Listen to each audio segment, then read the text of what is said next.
Now broadcasting the Dr. Nilda Business Foresight Show, positioning your business with strategies for an extraordinary future.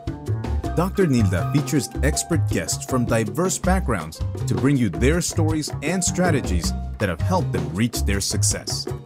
The diversity in industries gives you that panoramic view from an array of industries. They are innovators, thought leaders, trendsetters, and strategists. Here, Dr. Nilda reveals strategies that will position you to be on the cutting edge and be able to do what you love with the people you like, making the profits you want to live the lifestyle that you have dreamed of. And now, here's your host, Dr. Nilda Perez. Hello, this is Dr. Nilda Perez, and here again with another Foresight Strategy show. And so today we're going to be talking to Julia Rose West. She is a futurist by design in the Silicon Valley, California. She believes that the future cannot be predicted, but it can be designed. And our topic today is very controversial for most of us futurists because it's you cannot predict the future. So we're going to talk a little bit more about that. And welcome with me, Julia. How are you? I'm well. Thank you for having me. Appreciate that.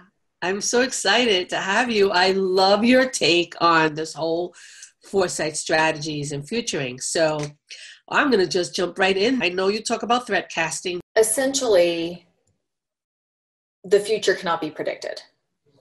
It can only say that.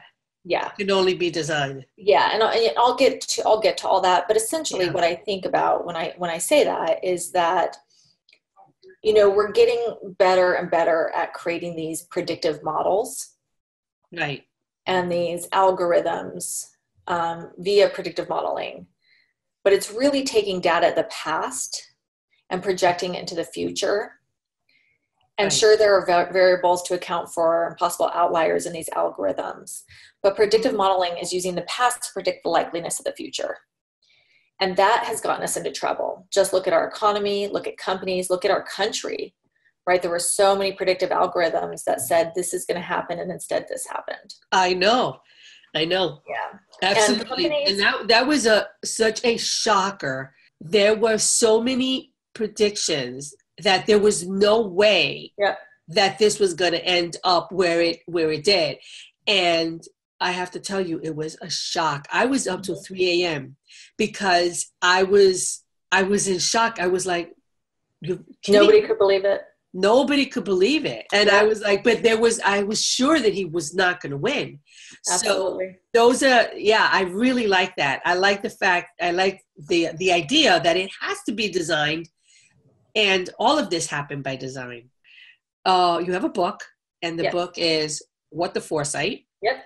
And your motto and your crusade is you cannot predict the future. And honestly, as futurists, that's usually what we talk about. We talk a lot about forecasting and predicting that future. But I love the way that you put it, because it is forecasting. But I love the way you put it. Can you please tell us what your thoughts are?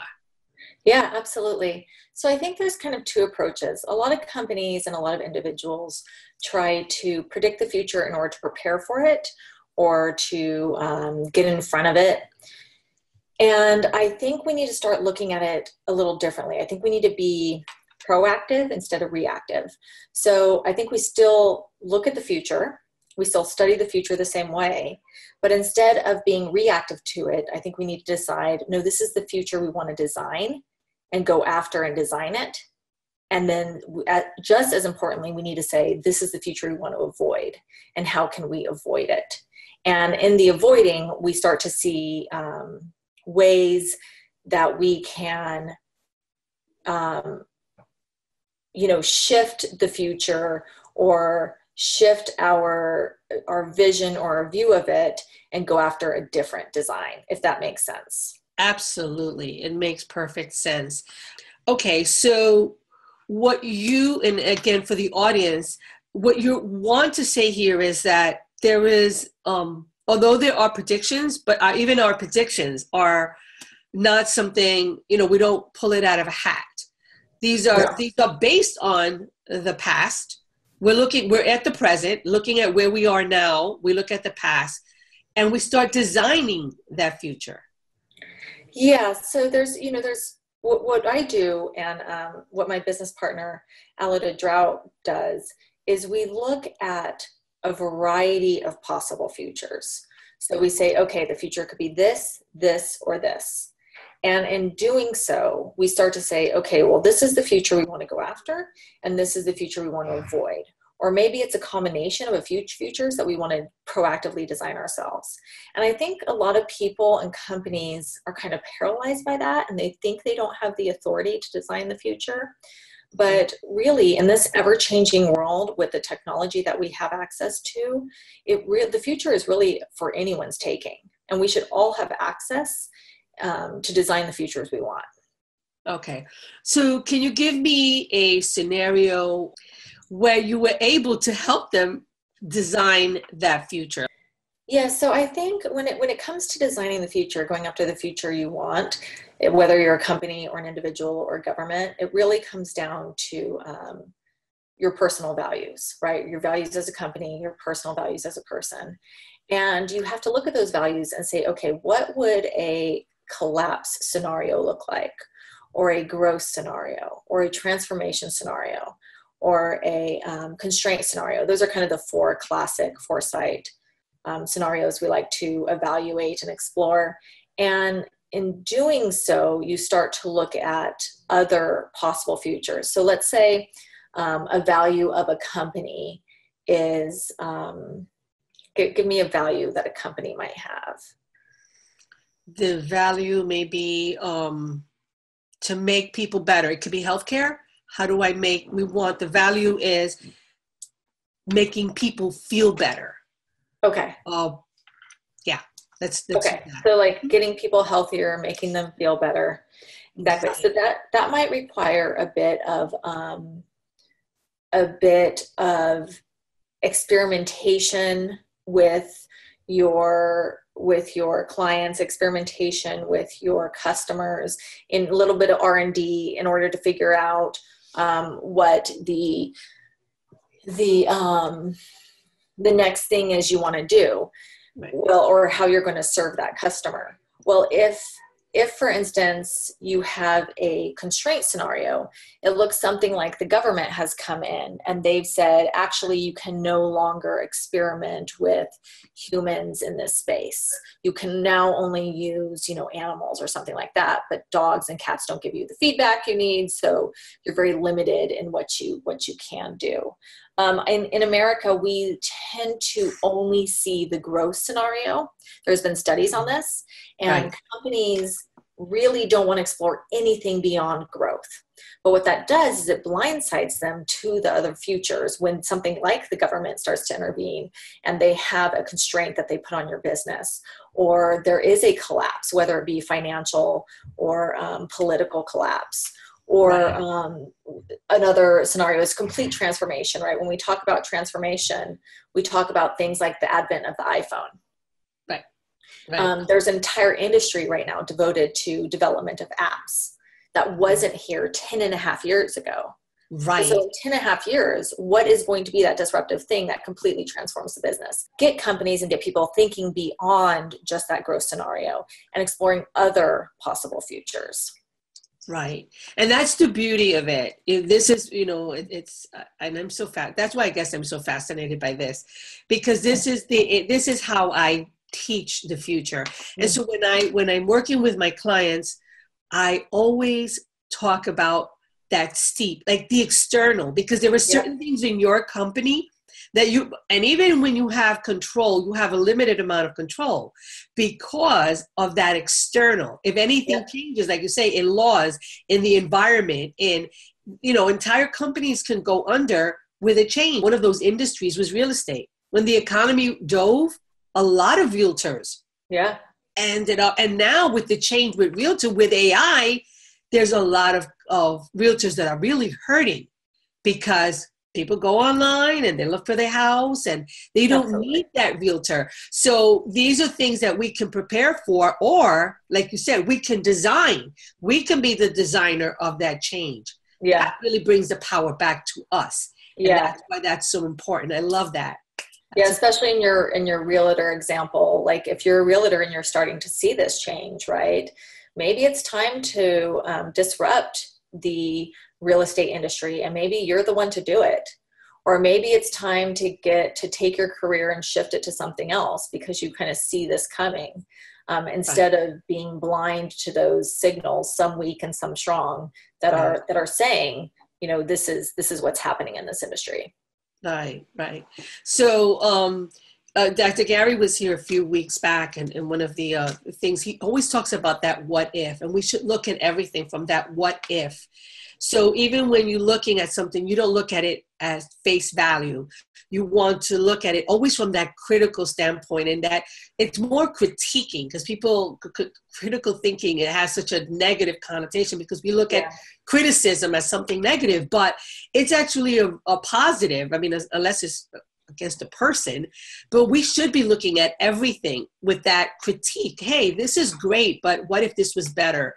This is, this is a great system, or can this be systematized better? And if it can be, can I add some other components from other industries like AI, so that's what's so fascinating. I absolutely love that. I think that's great. I love it. So I have another question. Tell me about your book. Yes. What the Foresight? Absolutely. I love it. Go ahead. Yeah, so my co-author and business partner, Allie, and I, we went to grad school together.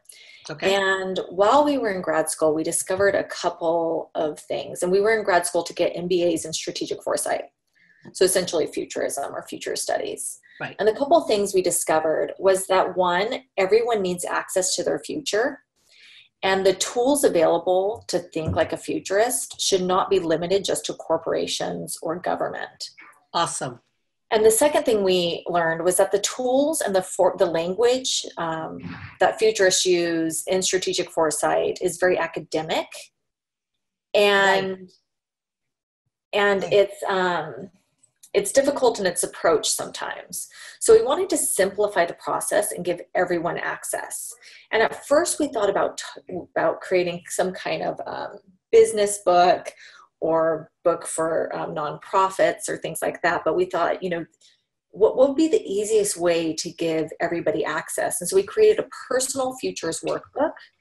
And so we took the complicated classic tools of foresight. So these are tools that are used, at the Manoa Institute in Hawaii. These are tools that are used in government and for strategic planning purposes. And we took them and we distilled them down into their very simplest form. And we created things like Mad Libs. So you're able to fill out one possible collapse future using a Mad Lib framework. And it makes futures research a little more approachable, because the future is very personal, but it's also unknown and scary. And this workbook walks you through step by step and addresses all of that. I love it. Absolutely love it. What was really fascinating is when we first released the workbook, we thought we had a certain target audience in mind. We thought a lot of people, like our peers in Silicon Valley, would use it. But what we found is that it was really popular with people either getting ready to retire or graduating high school. Wow. And there were these big monumental shifts in their lives, and the future was very unknown, and they wanted a tool to help them explore how to deal with the future. But the great thing about the book is if you do the workbook, and you can then take those same tools and apply them to your business. Right. Because, and that's the beauty about future, is that although I teach business, right, I work with businesses, not only teach them, I actually work with them, and I have the system that I put together for them, classes that I do. What I teach is, listen, it doesn't have to be complicated. And when you start thinking futures, you actually see the world differently. Yeah, because absolutely. I see all of these opportunities that I never saw before, ever. I was so, I guess I wasn't educated in that way. So there's the beauty about learning foresight, and the beauty about futures is that once you learn it, you just see the world differently. So now you start applying it to your personal life. Yeah. If you're dating, you apply, these are good tools to use in dating, yeah. Because you just think differently. You apply it to your family. You apply it to your financial, personal finance. Yeah. And then you find yourself just rinsing and repeating and curtailing it to whatever, because you just see things differently. Absolutely. Yeah. Allie and I, my co-author and business partner, we always say foresight and future thinking is a mindset, and anybody can learn to think this way. But yeah, it's a curse and a gift. Every single time I just want to go out and get a sandwich, I do an implications map of all the possible implications, first, second, and third order to get a sandwich.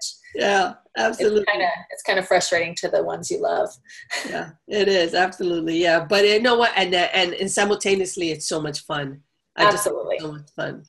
Well, here's another question. So what are the biggest challenges as a professional futurist that you have? Oh, so many.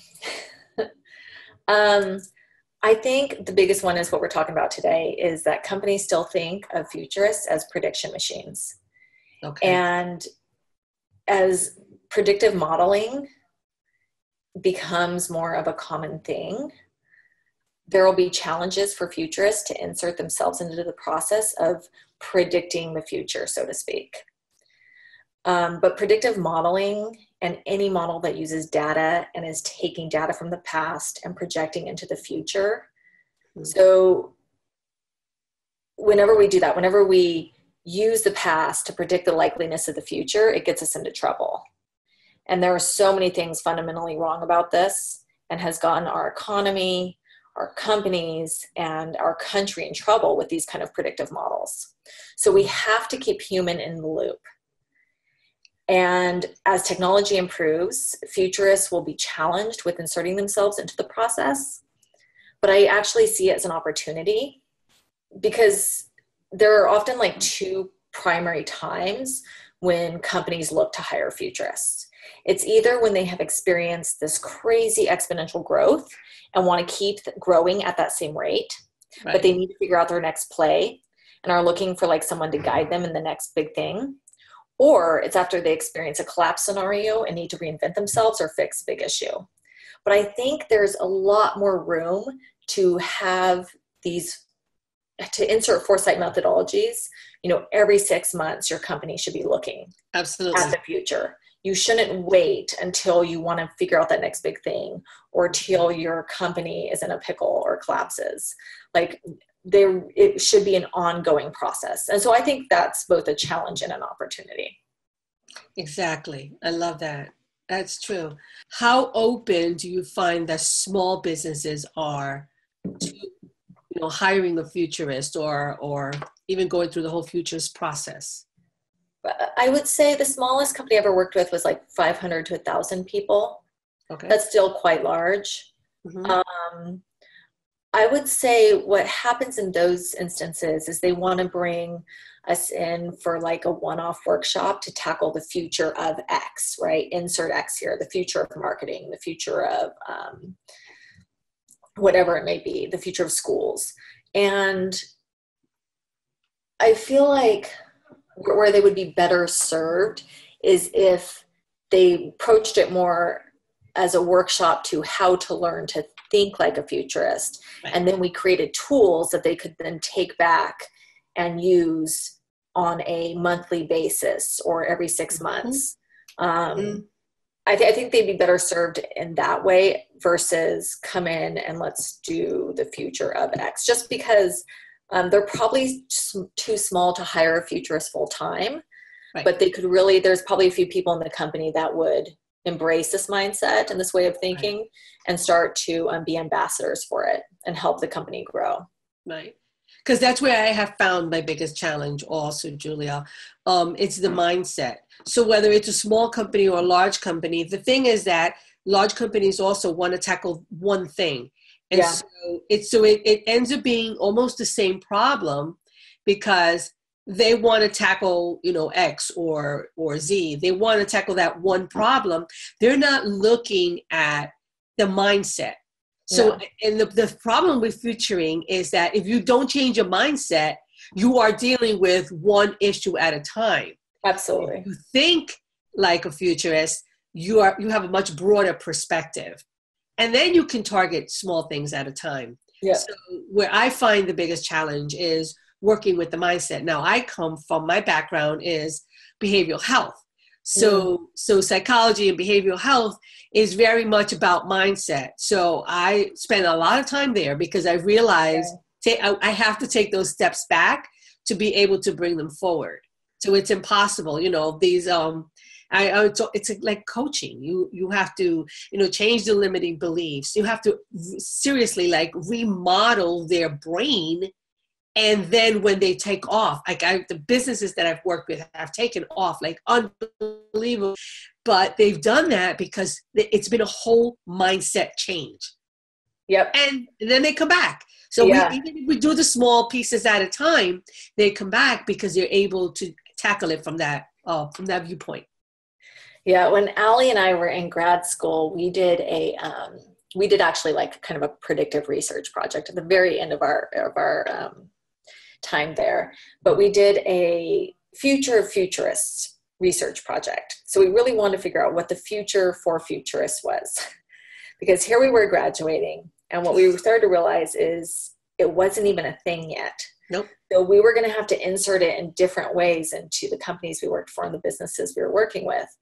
And sometimes it's best not even to use the word foresight or futures or futurist. But what we found, this was fascinating when we did this project.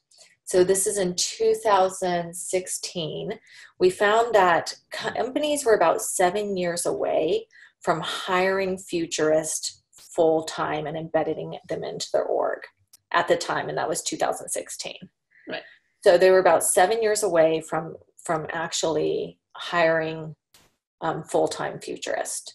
And I think that's what it's going to take to change these mindsets internally, is having somebody embedded in the org that is dedicated to thinking this way. And because a lot of times it's just about asking the questions, right?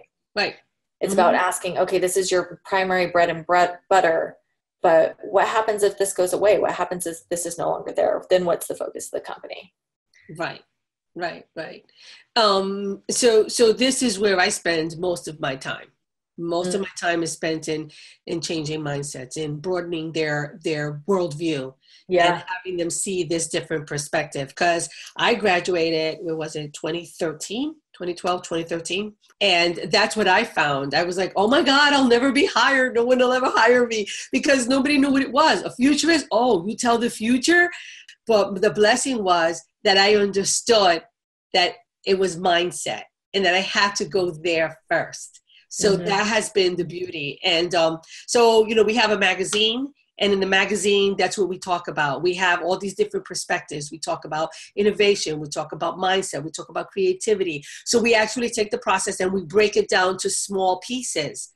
And then we, and the magazine is just dedicated to that one topic. So how many ways can you talk about this? All of our contributors are just amazing. So this is the reason why we do what we do. So, because it's that mindset, and we have to change that one person at a time. Totally agree. Yeah.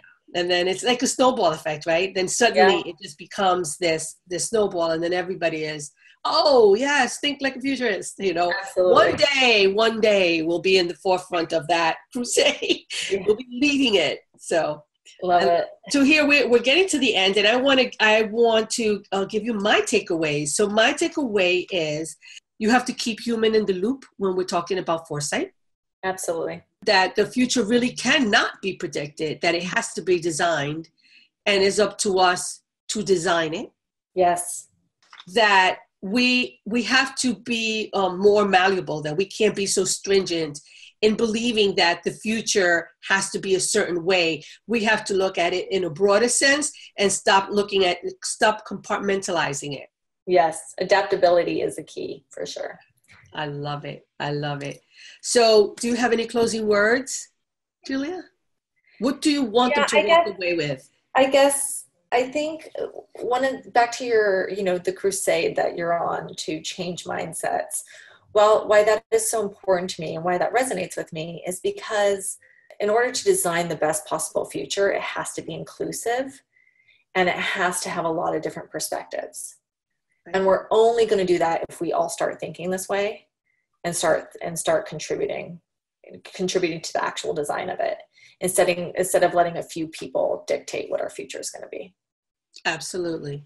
and the fact that we can actually design it. Give the power back to them and say, listen, if you change your mindset and if you look at this differently, the power is in your hands. So I think that's awesome. Absolutely. I love it. Okay. So I want to thank you, Julia, for being here with us. And to the audience, I want to say thank you once again for being with us. And we look forward to the next week with another futurist. And remember to go to our site, get our magazine. It is free and it's chock full of information every month. Go to foresightstrategiesgroup.com and get your magazine today. Thank you for having me. Oh, it was great. Thank you so much for being here. All right, guys. Bye. Bye-bye. Thank you for listening to the Foresight Strategy Show. You can hear host Dr. Nilda, co-host Rachel with featured guests every Saturday morning at 11 a.m. Eastern Standard Time on Facebook Live or anytime on demand. Visit www.drnildaperez.com/show. For more information, sign up to our Foresight Strategies Insider newsletter, a $10 value for free, at www.drnildaperez.com/newsletter.